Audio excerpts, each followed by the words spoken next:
Hey guys, so we have Loralei, service dog in training today here, and we're going to talk about service dog gear, what it looks like, what it doesn't look like, how to wear it, and how not to wear it. Normal standard flat collar, used on almost every dog in America. Prong collar helps with walking, keeping the dog under control, offering corrections.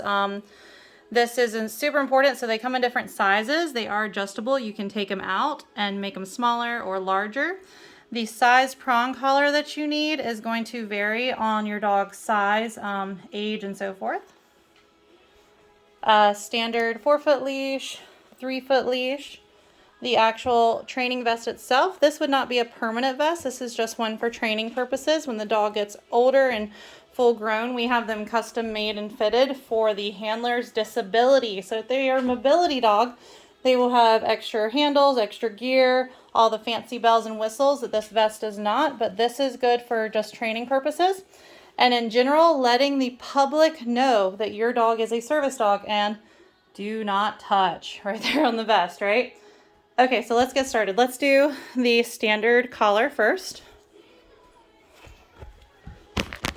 Loralei, collar. I actually name each item. And there we go. That's on her. Okay, Loralei, prong. That'll go slightly above. You want to make sure that the flat collar is not actually inhibiting the prong collar. So if these were overlapping each other, then that is not a good thing because the prong collar cannot work properly. Good girl. Next one, vest. Goes over the head like this. It's hard to film and do it. You want to bring it below the collar here. This part goes under the tummy. And then it snaps on. There you go. And now she has her full gear on minus the leash. I'll show you. Pretty little Loralei. Right there. Okay, so there is a hook back here. You will never, ever put this with a leash for as long as your dog is a service dog, unless you are in certain situations. For example, I do search and rescue for autistic kids.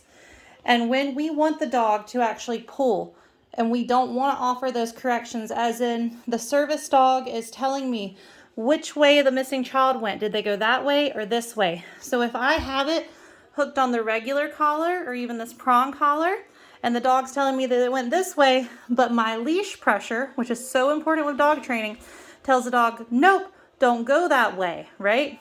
Then what's going to happen is that you're not going to find that missing child, right? So instead, when we do search and rescue for missing people or children and so forth, your leash is here. So then the dog's not getting those constant corrections. The dog has more free range to go and do what it wants, where it wants, if that makes sense. So that's something super important to take into account.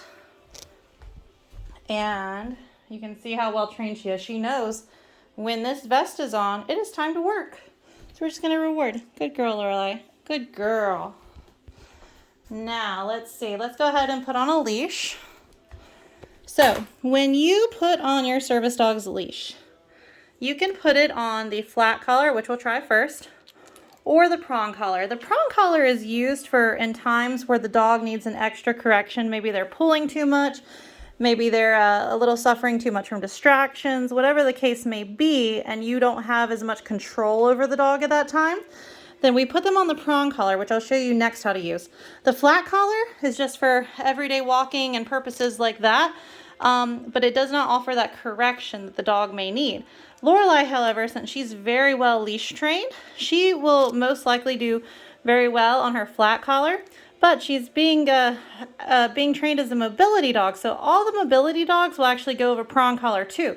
Why? Is because if the person that is getting this dog has a disability such as mobility and they have trouble walking, their footing and so forth, and they're stumbling, they will have a harder time keeping that dog under control. So the prong collar is basically just an added tool to give them a leg up on what they need to do with the dog, okay? So let's go ahead and try walking first. So I say leash, dog will be on the left side. Ready, Lorelei? Walk with me. When I move, she moves. Good girl. Walk with me. And wait. Wait means to sit her down. When I put her in a wait, she stays. Okay, good girl. So she does really good with a flat collar, but like I said, with our mobility dogs, they all have to be trained with a prong collar too. So we're going to show you how to use a prong collar, the benefits, and making sure you do it correctly. So there's actually, some prong collars are different, but this individual one has 2 loops here. So you want to make sure that your hook is in both loops and not just one, okay?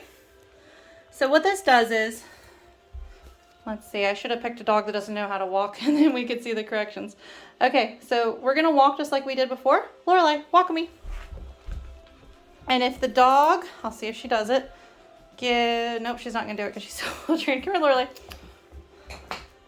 There you go. A little bit of pull. Then what it does is it just offers this slight correction. Now, the important thing to know with these is it's not a torture device. You're not torturing the dog. Something naturally that dogs do to each other is put their mouth on each other. Like the mom would correct the puppies, and a mom would correct the puppies if my hand was the mom's mouth. And she would go, no, stop doing that. So she would correct her children by going, no, stop doing that. And she would use her teeth in her mouth, right? So this is actually very similar to how a mother dog would correct her dog for an inappropriate behavior, okay? Now, having said that, the improper use of a prong collar is yanking on the collar, like boom, where the dog flies across the room. Super, super dangerous and super inappropriate. Number 2 is actually just like constantly pulling the dog up in the air. So if you're taking this leash and like yank your dog up in the air, having them on a prong collar, super inappropriate. And even a flat collar, we don't want to yank our dog up in the air. But the added benefits for the prong collar is that it offers that slight correction for dogs that need that little bit extra help in how to walk appropriately and not pull on a leash without offering a danger to the handler if they have a disability such as mobility. So that's service dog gear. That's how it works. That's how it's connected.